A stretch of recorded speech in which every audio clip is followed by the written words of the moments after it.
अलग है, आकाश अलग है।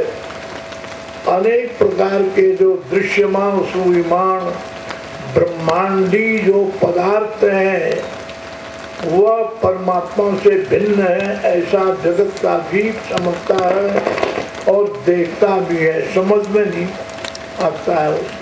परंतु कोई भी पदार्थ परमात्मा से भिन्न नहीं है। एको बहुश्याम प्रजाएं, परमात्मा ही धरती का रूप है। परमात्मा अर्थात पृथ्वी के रूप को ग्रहण करके बैठा है। परमात्मा ही जल रूप है और परमात्मा ही अग्नि रूप है, परमात्मा ही वायु रूप है, परमात्मा ही आकाश रूप है।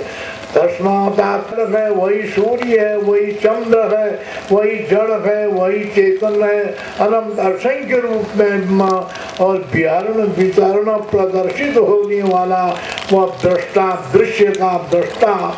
ऐसा जो इंद्र है, माया भी नाम इंद्र, इस जगत को, इस सृष्टि को, सृष्टि में पैदा होने वाले जीव और जीवों के व्यवहार को, जीवों के मन और वाणी और कर्म को देखने वाला सर्वज्ञ पर ब्रह्म परमात्मा दृष्टा, उसको इंद्र कहा जाता है। जगत दृश्य है, परमात्मा दृष्टा है। दृष्टा दृश्य का स्वामी जो है, तब उसको वेदांत के अंदर इंद्र शब्द से वर्णन किया है। और माया भी अपनी प्रज्ञा शक्ति से, अपनी संकल्प शक्ति से, अपनी इच्छा शक्ति से पूर्णरूपीयते अनंत असंख्य रूपों में प्रकट हुआ। यशोदा क्या जाने, यद्यपि बलदाऊ शेषावतार है, परंतु वह अंशावतार में वह मायापति नारायण नहीं है। मायापति नारायण एकमात्र परमात्मा है। अगर कहीं हजारों परमात्मा होंगे, दो चार भी होते तो लड़ाई लड़ते रहते, जैसे संसार के जीव लड़ते हैं।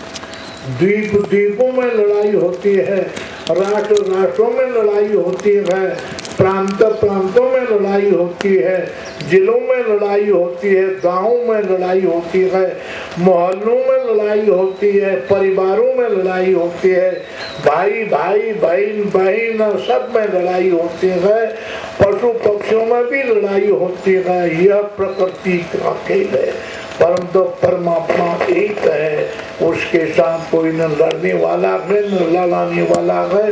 ऐसा पर ब्रह्म परमात्मा सार्वभौम व्यापक तत्व, जिसको कोई अतिक्रमण नहीं कर सकता है, न कोई जान सकता है। परमात्मा की दया यदि किसी जीव के ऊपर होती है, तभी वह परमात्मा का अनुभव कर भी सकता है। यद्मुह्यं दिशूर्यः जन्माद्यसि यतो वन्मयात् इतस्तस्थार्थे सविघ्नस्वराट् तेने ब्रह्महृदयादि कवये मुह्यं यत्सूर्यः तेजो वारिमृदां यथा विनिमयो यत्र त्रिशुर्गो मृषा धामनाशेन सदा नरस्तगुहकं सत्यं परं धीमहि। ब्रह्मर्षि व्यास ने भागवत के अंदर वर्णन किया है। यदि यस्मिन् तुरीया के तत्वे परमात्मनि नारायणे सूर्य विद्वांस शनकादय अति वशिष्ठ पुलस्त्यादय मोहं प्राप्नुवन्ति। बड़े बड़े ऋषि मार्कंडे लोमश इत्यादि करोड़ों वर्षों की तपस्या करने वाले वह ऋषि भी परमात्मा के विषय में निर्णय करने में व्यामोहित हो जाते हैं, नहीं कर पाते हैं। वह परमात्मा ऐसा व्यापक तत्व है। तो जो व्याप्य है वह व्यापक का अनुमान नहीं लगा सकता है, जो दृश्य है वह दृष्टा का अनुमान नहीं लगा सकता है, जो लघु है वह महान का अनुभव नहीं कर सकता है। और एक 100 गज का लंबा चौड़ा ग्राम में जो तालाब है वह अटलांटिक महासागर, प्रशांत महासागर का अनुमान नहीं लगा सकता। वो सागर कितना महाकाश का, वो घटाकाश, गृहाकाश, मेघाकाश अनुमान नहीं लगा सकता है वो महाकाश कैसा है। परंतु महाकाश भी परमात्मा के समक्ष नगण्य है, अणु है, अणोनियान महतो मह्यान। हे ब्रह्मांड परमात्मा के समक्ष राई दाना बद्ध है। ऐसा पर ब्रह्म परमात्मा बालक के रूप में प्रकट होकर के अनेक विध क्रीड़ा करता है। परमात्मा से भिन्न न धरती है न कुछ है, तो इसलिए भगवान का कथन असत्य कैसे हो सकता है? जैसे सौर मंडल को अंधकार छू नहीं सकता है, ऐसे ही प्रकृति का विकार, असत्य, अन्याय, अधर्म, अनीति, अमर्यादा का जो निम्न कोटि के गुण होते हैं वह परमात्मा का स्पर्श नहीं कर सकते। तो असत्य भगवान का क्या स्पर्श करेगा? परम तो यह वेदांत की भाषा है, परमात्मा की भाषा है। मैंने मिट्टी नहीं खाई, कौन खाने वाला है? कौन खाद्य पदार्थ है? यहाँ पर कर्तृत्व, कर्णत्व, कर्मत्व, क्रियात्व का अभाव दिखाया है। इसलिए हम करता, हम भोक्ता, सबका अन्योन्याश्रय संबंध, एक ही कर्ण तादात्म्य, सर्वम खलिदम ब्रह्म, परमात्मा व्यक्तित्व पदार्थ का अस्तित्व ही नहीं है। इस प्रकार का भाव भगवान कृष्ण जागृत कर रहे हैं। तो समय आया, एक दिन दूध की मटकियों को तोड़ दिया। भगवान को याद आया क्षीर सागर में मैं स्नान करता था, अनेक प्रकार के सागर हैं, ब्रह्मांड है, इसमें कहाँ पर क्या है? सामान्य कोटि का मानव चाहे कैसा भी हो, परंतु परमात्मा को अपनी बुद्धि के द्वारा, अपने विवेक के द्वारा, अपनी विद्या के द्वारा, अपने तर्क के द्वारा, अपनी शक्ति के द्वारा तोड़ नहीं सकता है। इसलिए परमात्मा ऐसा ही था, ऐसा ही है, ऐसा ही रहेगा, इतना ही था, इतना ही है, इतना ही रहेगा, ऐसा कोई निर्णय नहीं कर सकता है। इसलिए वेदांत वर्णन करता है सत्यम ज्ञानम अनंतम ब्रह्म, अनंतम, जिस परमात्मा का कोई अंत नहीं है। त्र्यंबकम यजामहे, ऐसा जो त्र्यंबक है, जिसका सत्यत्व, जिसका ज्ञानत्व, जिसका अनंतत्व कोई निर्धारण नहीं कर सकता है, तोल नहीं सकता है तराजू में, ऐसा जो त्र्यंबकम सत्यत्वम ज्ञानत्वम अनंतत्वम गुण विशिष्टम नारायणम यजामहे, हम लोग सभी जीव उस परमात्मा का आह्वान करते हैं। हे नारायण, आप हमारे मस्तक में निवास करें, हमारे भीतर निवास करें, हमारे आकाश में, हमारी बुद्धि में, हमारे कर्म में, हमारी संतति में, हमारी संपत्ति में आपका सदा अस्तित्व बना रहे, संबंध बना रहे। सुगंधम, आपके नाम की, आपकी लीला की, आपकी चरित्रता की वह और सुगंध हमारे जीवन में बनी रहे और हमारा पोषण होता रहे और हमारी वृद्धि होती रहे। सन की लकड़ी को त्वचा निकाल के फेंक देती है, उसी प्रकार माया से मुक्त होकर के नारायण मृत्यु के बंधन से आप हमको मुक्त कर दीजिए। मृत्यु और बंधना मुक्त हो, परंतु माँ मृता, अपने शरणार बिंदुओं का जो रस है उस रस से हमको दूर मत कीजिए। रसो वैसा आनंदी भगवती पराम दिखान गतन स्वयं भो, पानी ढालू भूमि की ओर स्वयं चला जाता है, ऊपर की ओर नहीं जाता, यंत्रों की आवश्यकता होती है। जीवात्मा की इंद्रियां, जीवात्माओं की चेष्टाएं नीचे की ओर जाती है, प्रकृति के विकारों की ओर जाती है। काम रस, क्रोध रस, लोभ रस, मोह रस, ईर्षा रस, अनेक प्रकार का रस ग्रहण करने की चेष्टा करता है जीवात्मा, परंतु परमात्मा में ऐसी चेष्टा नहीं होती है।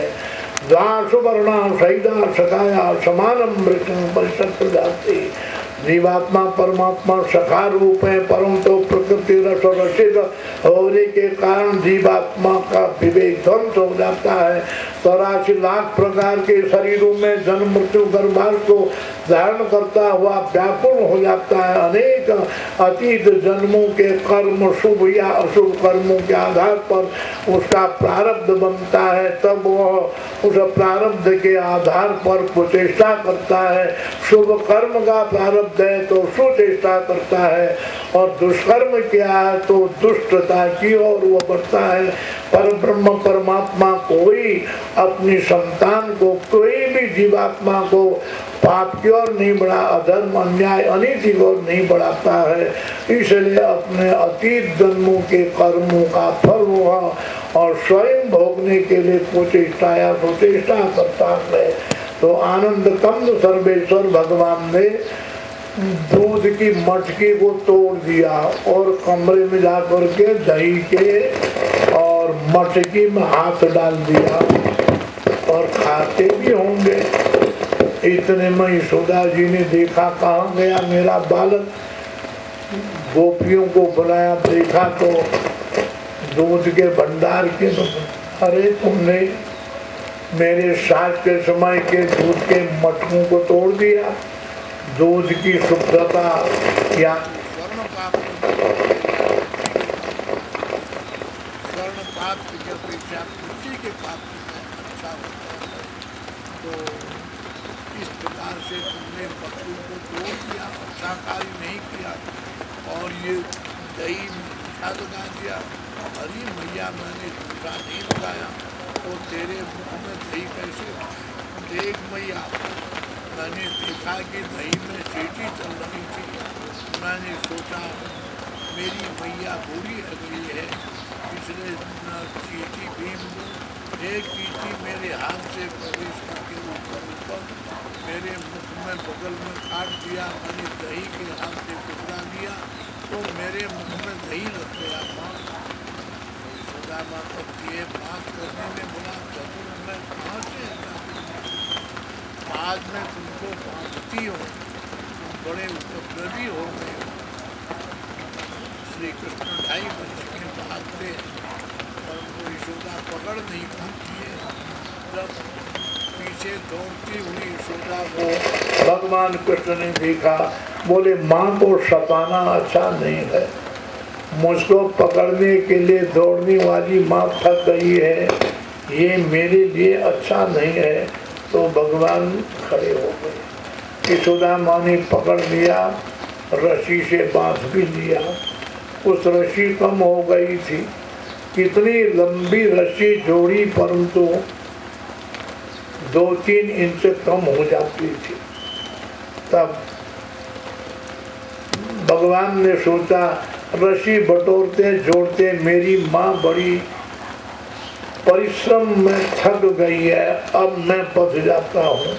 तो देखते देखते रस्सी की ओर दृष्टिपात किया, हे रस्सी तू बढ़ जा और माँ यशोदा मुझे बांध दे वह। तो तुरंत रस्सी ने भगवान बालक 2.5 वर्ष के उनको बांध दिया। नीचे लकड़ी के उखल उसमें बांध दिया, अपने कार्य में लग गई। श्री कृष्ण बालक ने देखा सामने बड़े विशाल वृक्ष और वृक्ष कोई वृक्ष नहीं थे, वो कुबेर जी के पुत्र नलग्रीव मणि नलकुबर मणिग्रीव नारद ऋषि के शाप से वृक्ष बने थे। इसलिए वृक्ष को जो काटता है उसको भी पीड़ा। हिमालय में ऐसे वृक्ष होते हैं। सभी वृक्ष, हरे वृक्ष में प्राण भी होता है, आत्मा भी होते हैं, परंतु जब उसको काटा जाता है उसको पीड़ा होती है। उसको वनस्पति विज्ञान जो सामान्य कोटि का विज्ञान अथर्ववेद के अंदर चाहे वनस्पति विज्ञान हो, भू विज्ञान हो, कृषि विज्ञान हो, चिकित्सा विज्ञान हो, ये सब जीव विज्ञान हो, ये चेतन विज्ञान कहे जाते हैं। परंतु रसायन विज्ञान ही एक ऐसा है जो जड़ विज्ञान कहा जाता है और वही सबसे कठिन भी होता है। वनस्पति विज्ञान का लेखक बंगाल में पैदा होने वाले पहले जगदीश बसु कहे जाते हैं और जगदीश बसु ने ही कोई वनस्पति विज्ञान का आविष्कार किया, वैसा नहीं। अथर्ववेद के अंदर ब्रह्मांड विज्ञान के कण कहे जाते हैं, ये जो सब विज्ञान है आधुनिक। तो प्राण और आत्मा दोनों, सूखे वृक्ष में प्राण नहीं है परंतु आत्मा है। अगर आत्मा का अस्तित्व नहीं रहेगा तो वृक्ष का भी अस्तित्व नहीं रहेगा। पत्थर में प्राण नहीं है परंतु आत्मा है, परंतु आत्मा का यदि संबंध अस्तित्व नहीं रहेगा, पत्थर का अस्तित्व ही नहीं रहेगा। द्रव्य गुण जितने भी सप्त पदार्थ हैं, द्रव्य गुण कर्म सामान्य विशेष इत्यादि सब सब में आत्मा का संबंध रखता है। इन्हीं पदार्थों में, द्रव्यों में प्राण का संबंध रखता है। तो दाऊ जी आते हैं, बोले मैया क्यों तुमने मेरे छोटे भैया को बांध दिया? बोले चल यहाँ से, तुझे भी बांध दूंगी। माँ का भय ये मर्यादा है। बलदाऊ जी चाहते तो कुछ भी बोल सकते थे, लेकिन नहीं, माँ के प्रति कटु शब्द बोलना अच्छा अमर्यादित कार्य है। श्री कृष्ण के पास जाते हैं, कहते हैं क्या करूं भैया, मैं खोल देता तुझे, परंतु यशोदा माँ मारेगी मुझे। गोपिकाएं आती हैं, यशोदा माँ आपने कन्हैया को, कान्हा को क्यों बांधा है, हम खोल दें? बोले भाग जाओ यहाँ से, नहीं तो तुमको भी बांध दूंगी। तो गोपियां व्याकुल हो जाती हैं। शूरसेन की पुत्री प्रथा,